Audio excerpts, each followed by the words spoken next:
안녕하십니까. 대전 둔산동 Q&A 공부방 동아쌤입니다.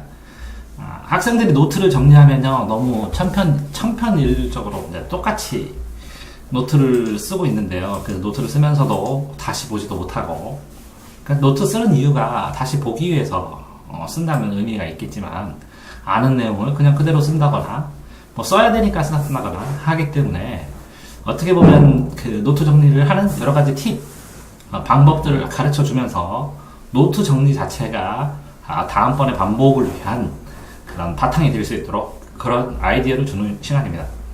첫 번째는요, 내용을 정리하면서 중요한 단어를 빈칸으로 만들어 둡니다. 그래서 이 단어는 꼭 외워야 되는 것은 오히려 빈칸으로 만들어 놓고 수업이 끝나고 이 빈칸을 확인했을 때 이거를 다시 떠올릴 수 있었으면 정리를 하는 거죠. 그러니까 확인하면서 빈칸 내용을 채워나가거나 반복할 수 있습니다. 그래서 능력에 따라서 빈칸을 점점 늘리고요. 빈칸을 늘리기 위해서 스티커를 붙이는 것도 좋습니다. 자, 이럴 때 글자를 문장으로 다 쓰는 것도 좋고요. 이렇게 화살표나 아니면 이렇게 목차식으로나 뭐 이런 식으로 다양한 형태로 이렇게 정리를 해도 되는데, 문장을 그대로 다 쓰거나 뭐 칠판에 있는 걸 그대로 다 쓰면서 쓰기 때문에 좀 수동적인 현상이 일어나는 것 같습니다. 또는 문제를 출제를 해서 차라리 노트를 끝을 접어, 그러니까 노트가 이렇게 있으면요, 요만큼을 접어서 여기다 답을 쓰고 여기다 문제를 쓰는데, 노트를 읽을 때는 여기다 문제만 쓰고 요 부분을 접어갖고 뒤로 넘긴 다음에 답이 안 떠올리면 펴서 확인하고 하는 식으로 문제 출제식으로 적어도 좋을 것 같습니다. 문제를 가능한 길게 내용을 총정리할 수 있는 방식으로 문제 자체가 정리고, 그런데 질문은 간단하게 외울 수 있는 것들을 여기다가 써가지고 여기다 답변을 쓰면 되겠죠. 그러면 문제 출제식으로 되면 시험 문제도 예상할 수 있고, 그 내용이 중요한 것을 어떤 식으로 표현될 것인가 확인할 수 있으니까 좋겠죠. 또 하나는요,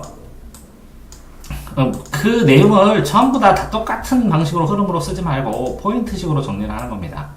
테마나 주제 중심으로 해서 정리를 하고요. 사각형이나 예를 들어서 대각선의 정리 이렇게 하면 사각형을 포인트로 중심해서 여러 가지들을 이렇게 하나의 포인트를 완벽하게 이해할 수 있도록 학생에 따라서 포인트 잡는 심도는 다르겠죠.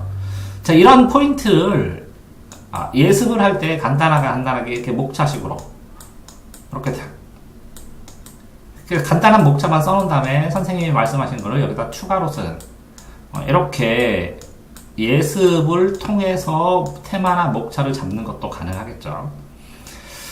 또 엉뚱한 답변이나 객관식 선택지를 포함해가지고 문제를 만들어 보면 기억에도 좋고 재미있습니다.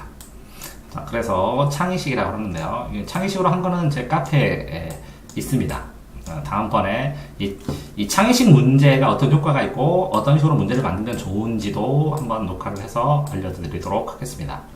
다음에는 편한 마인드맵의 소목차식으로, 이게 저는 꼭 권하는데요. 이렇게 책에 첫 목차가 있으면 그 다음에 여기에 작은 소목차들을 쫙 달아보고, 그 다음에 또 이렇게 소목차들을 또 달고, 여기다가 또 소목차들을 달아서 이렇게 점차적으로 이렇게 뽑아서, 그죠?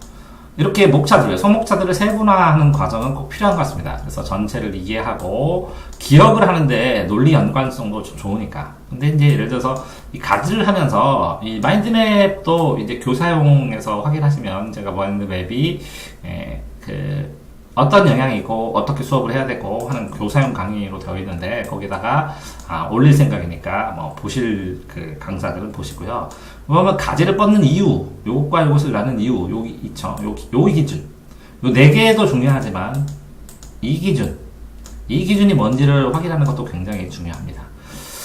자, 다음에 이제 쉽게 책들 보면 마무리 정리를 할 때 이렇게 OX로 나누잖아요. 그래서 자기가 변별하기 곤란한 상태로 OX 문장으로 만들고, 이 OX 문장을 만들면서 본인의 기억이 더 강화되죠. 그래서 OX 문제를 만들어두면서 본인 답도 써놔야죠. 나중에 보면 이 OX 문장으로 만드는 함정이 되는 부분을 이렇게 밑줄 쳐서 이게 함정임을 표시하는 것도 나쁘지 않습니다. 또 하나는 관련된 내용을 암기하면서요, 그 속에다가 엉뚱한 이야기를 집어넣어서 연상법을 암기한다고 그러잖아요. 그러니까 연상할 수 있는 엉뚱한 이야기나 이렇게 흐름들을 수업의 순간에 정리해서 쓰는 는 기억력을 떠올리거나 연상을 하는데도 되게 도움이 많이 됩니다. 또 보통 뭐 이렇게 그림이나 글자 대신 이미지를 만들어가지고 거기다 암기할 내용 옆에다가 그리거나 쓰는 거는 이제 흔히 많이 보셨죠. 또 공부한 이야기를 질문식으로 정리하면서 이건 뭐야, 이건 뭐야 이렇게 이거 조심해, 이거 조심해, 이거는 알아야지, 이거에 대해서 특별히 생각해봐, 이건 나올 것 같지? 이렇게 하면서 핵심 개념 옆에다가 질문을 적고 경고성의 글을 쓰는 것도 도움이 많이 되겠죠. 시간이 많다면 뭐 퍼즐로 정리를 할 수도 있겠지만 퍼즐로 작성하는 건 쉽지는 않겠죠. 이것도 좋습니다. 글자의 크기와 칼라식으로 해서 중요에 따라 글자 크기를 크게 합니다. 그런 다음에 그 옆에 추가로 쓰는 것은 칼라로 달리하면서 누적합니다. 첫 번째 색은 검은색으로 썼으면 두 번째 정리를 했을 때는 파란색으로 쓰고 세 번째 정리하는 것은 빨간색으로 쓰는데 보통 저는 그렇게 권합니다. 검은색은 중요한 걸 쓰고 파란색은 동화쌤한테 질문할 걸 쓰고 빨간색은 시험 나올 것만 쓰라고. 이렇게 세 개만 3원색으로 쓸 때 3색 볼펜을 쓸 때 이 세 가지를 정리시킬 때는 그렇게 얘기를 합니다. 또 어려운 부분은 요약본을 가지고 요약본 내용을 줍니다.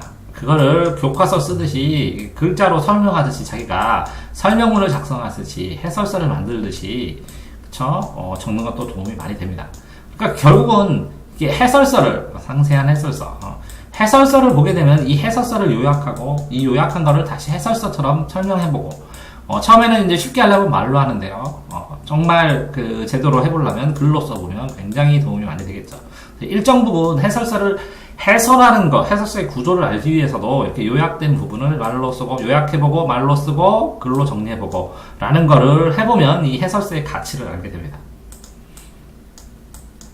자, 그 다음에 이렇게 대비되게 반대되는 개념은 찬반으로 명확하게 표로 만들어줘야죠. 그래서 이렇게 얘기를 해주면, 근데 대략적으로 여기 찬성을 쓰게 되면 이 찬성을 뒤집으면 여기 반대로 이렇게 들어가고, 요 반대를 쓰게 되면 이 반대를 뒤집으면 이게 찬성으로 들어가서 보통은 이렇게 한 줄로 다 정리를 할 수 있습니다. 찬성만 쓰거나 반대를 쓰거나. 왜 그러냐면, 여기가 자연적이고 여기가 인문적이면 인문적이 아니다. 그럼 이쪽으로 들어가거든요.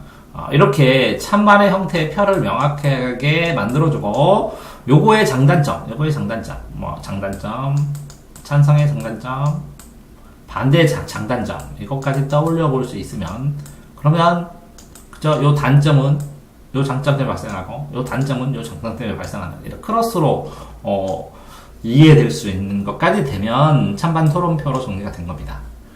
과학이나 국사 종류는 육하원칙의 표를 만들어서 그 칸에다 넣어보는, 육하원칙에다 넣어보는. 그러니까 결국은 육하원칙으로 정리를 하라는 거죠. 그러면, 누가 언제, 어디서, 무엇을, 어떻게, 왜 했을 때, 왜, 하고 쓰고, 언제, 어디서, 이렇게 해서 육하원칙으로 정리를 하게 되면, 특히 이렇게 과학이나 이런 것들을 볼 때는 이 화살표로 되는 과정, 어떤 상황의 과정, 그리고 어떤 것의 원인과 결과, 과정과 원인과 결과, 인과관계하고, 사건 서술, 사건의 줄거리를 서술하는 것은 다 동태적으로 시간의 흐름이 있으니까, 시간의 흐름에 따라 정리하는 것도 도움이 될 겁니다. 자, 국어의 소설이나 아니면 사람이 나오는 것들에 관해서는 인물관계도를 그려보는 게, 인물관계도, 이렇게 삼각구도로 만들죠. 이렇게, 보통. 그래서 요 사건과 요 사람과의 관계를 그려주고 그 주변에다가 써주면 도움이 많이 됩니다.